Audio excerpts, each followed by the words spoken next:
The world of Parallel Tokyo boasts an eclectic mix of misfits whose personalities and perspectives make for a group of people at large that somewhat fairly represents the population of the real world. The citizens cast unto Borderland savagery are linked not by a common behavior or moral creed. Nay, they are but all related by that curse we oft call the human condition, that mad reality we all must face till death do us from waking part. Now with that said, I do think it's fair to aver that there are some people who have perhaps done more to earn their place in Borderland than others. Yes, many of the souls wrested to this hell have found themselves condemned to toil there despite living decent lives from whence they came. Alas, this is the nature of reality. Despair and hex hit all alike in life. But then there are the heathens, those who quite comfortably embrace Borderland as a haven not within which to find refuge, but yet instead where they are free to exercise their most wicked inclinations on those poor prey lay bare their evils. One of these most foul of men is Niragi, a high-ranking member of the beach and a guy who often makes things awkward with his tongue. Hello and welcome back to another episode of Generation Ochi. My name is American Ben. When we first met Niragi in Borderland, he seemed like a pretty lowbrow lackey. And indeed, he didn't turn out to be one of the more complex characters. But that's not to say there isn't more to him than meets the eye.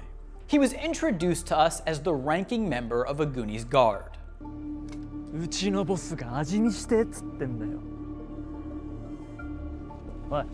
He clearly reveled in the lawlessness of Borderland, callously pursuing his salacious endeavors and those of his superiors. But more importantly, it was interesting in these early scenes that he showed deference to Aguni, but not to Aguni's own superior, Hatter. Niragi.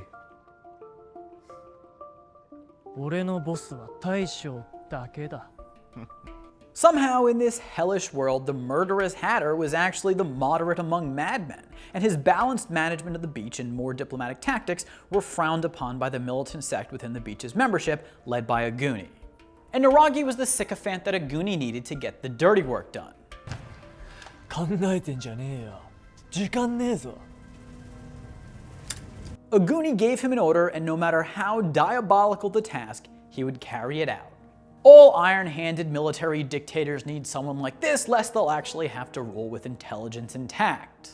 Of course, what was also obvious about Niragi from very early on is that yes, for lack of a more specific word, he was a psychopath. 中庭までおびき出せ。遠くから運んでくんの面倒だからな。He had no empathy or value for human life. I don't really think that he had strong urges to kill as a serial killer does, but with his lack of a conscience and given the right setting, say a lawless alternate reality, he may very well become a mass murderer. Now, up to this point in the video, you may be asking yourself, well, what's the difference between him and the last boss? Both are kind of nutso killers, right? Well, I don't want to discuss the last boss too much here. We'll save that for another video. But what made Niragi distinct from him, I think, is that his actions were the result of deep insecurity. 一番強い方がリーダーなんじゃねえのか。俺たちは裏切り者を始末する汚れ役をやらされてきた。Here, following Hatter's death, Niragi tried to make the case for Aguni's right to rule. For him, Aguni's ascension was about the militants getting what they deserve. It wasn't about ruling itself. なのに今まで日陰者扱いだった。こんな不公平も今日で終わりだ。Niragi wanted the militants to be respected and looked at as leaders. I'm not sure Aguni felt this way, but Niragi was an emotional, jealous, and rage-filled person who, insecure as he was, needed nominal power to feel whole. よしよし。うわ、急に増えたね。When some of the beach's members were hesitant to crown Aguni, Niragi went around intimidating everyone into compliance. He would act excessively tough, as if he was doing something that required strength or bravery, but the truth is that he had the advantage of a powerful firearm on him at almost all times. お前何ぼーっと立ってんだよ。返事はしろって教わんなかったか。Niragi's insecurities turned him into a bully, and he loved picking on easy targets, like the easygoing Arisu. Doing this made Niragi feel strong and powerful. お前もマジでビビっただろな。I wonder if here he was actually scared when the last boss lunged forward. After all, you never know with that guy. And he made himself feel better by laughing at Arisu and pretending as if Arisu was the fearful one. Now, I'm not saying that all bullies are cowards. That's platitudinous blather. Villainous people can be brave. But when it comes to Niragi specifically, I don't really ever recall him doing something courageous, even in the course of carrying out his nefarious deeds. He just picked on meek and amenable people. リーダーが変わった。帽子屋はもういねえ。新しいリーダーはアグに対象だ。 Here, he was announcing to the beach members that Hatter was killed and that a Goonie would be taking his position. And while I can understand wanting to project strength to maintain order, it didn't really seem like anyone was readying to rebel here. お前ら、慎んで聞け。 I may be wrong, but I mean, this seemed like an unnecessary veiled threat. It's kind of like that meme where no one is saying anything and then Niragi is like, "Everyone obey or I'll kill you!" Meanwhile, Aguni was just kind of effortless. He was a true tough guy. He wasn't trying to prove anything to anyone. But Niragi just kept flailing, trying to prove his toughness and thuggishness. ずいぶん堂々と入り込んじゃってまあ。 Niragi almost seemed like he was constantly trying to prove to himself even that he was a true menacing villain. He was just a damaged guy. Of course, Niragi's past did much to aid in producing the version of him that emerged in Borderland.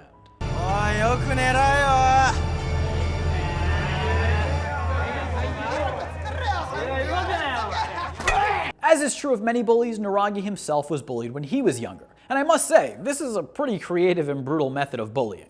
When I was in middle school, the bullies just put you in a trash can or a locker and called it a day. It was kind of an agreeable situation. The bullies got to rough you up a little bit, but nothing too bad, and everyone went home in reasonable health. But back to Niragi.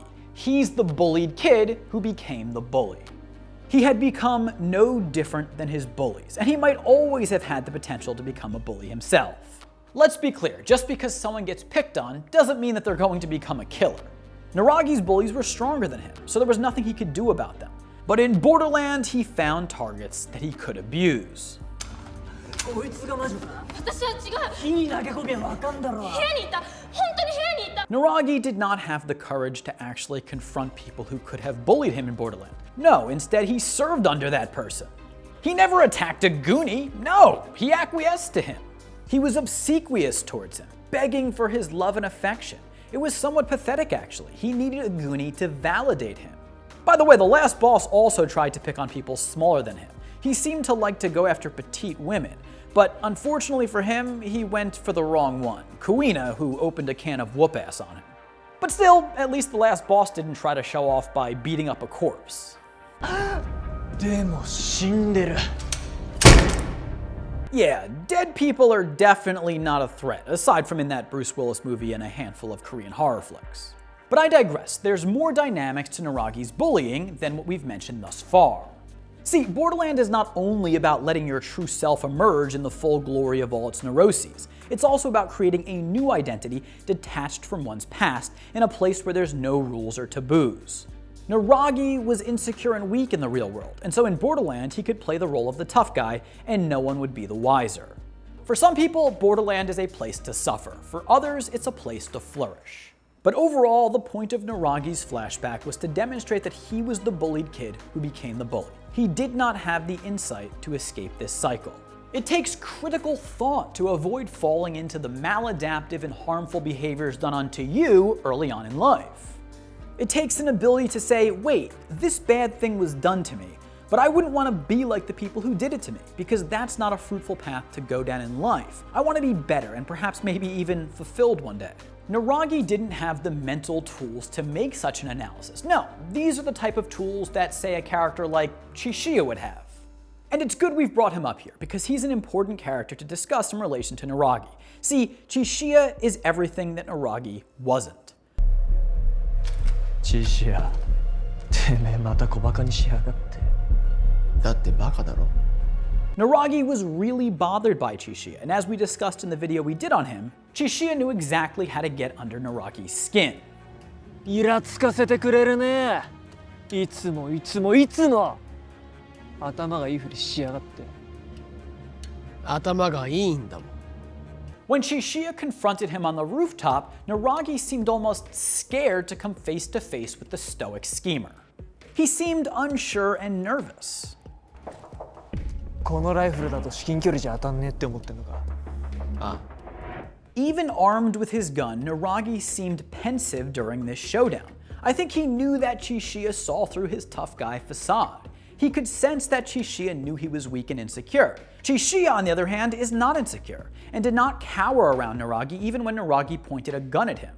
Thus, unable to use his usual tactics to scare Chishiya, he felt vulnerable and confused, as if his gun had been rendered powerless. And this slight hesitation led to full-body third-degree burns. There's probably no one whom Niragi both hated and wanted to be more than Chishiya, a highly intelligent person of diminutive physical stature who doesn't feel the need to prove his worth to anyone. Now heads up, I do want to close out this video with a note on the scene in which Niragi assaults Usagi. If this type of stuff makes you in any way uncomfortable, please do tune out or skip ahead now. We're almost done here anyway. Okay, you may have expected me to spend ample time breaking down what he said during the scene because he discussed human nature and his philosophy and whatnot. But I'm not going to give it much thought, and it's not because I'm against the show putting such things to screen. On the contrary, to completely censor it is, in my opinion, akin to washing out a type of depraved brutality that occurs ubiquitously across all human history. You cannot tell the story of humanity without acknowledging it, and certainly it's the type of abuse that would be likely to occur in a place like Borderland.